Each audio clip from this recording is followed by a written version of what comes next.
Sa kalibutan nga paspas kaayo ang kausaban, ang pagpreserbar sa sinultian nga Cebuano o Bisaya dili lang bahin sa pinulungan. Kini bahin sa atong pagkatawo. Ang sinultian nga Cebuano nagdala sa atong kasaysayan o kaagi, kultura ug mga kasinatian sa atong mga katigulangan.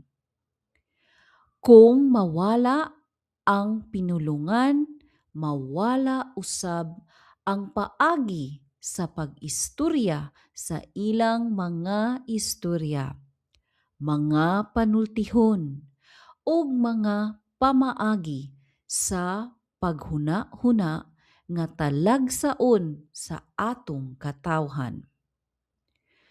Pinaagi sa sinultian nga Cebuano o Bisaya, mas mailhan nato ang atong kultura ug mas mapalig-on ang koneksyon sa pamilya o komunidad. Kini ang pinulungan sa atong pagkatawa, kasubo, gugma ug adlaw-adlaw nga kinabuhi.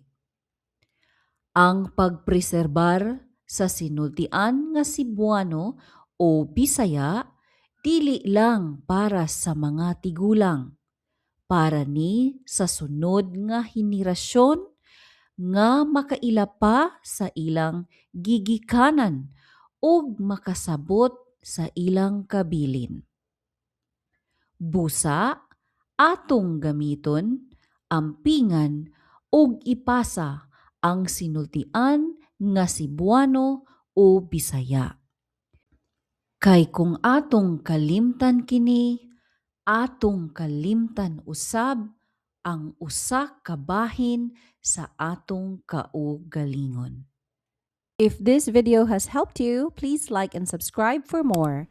Daghang salamat!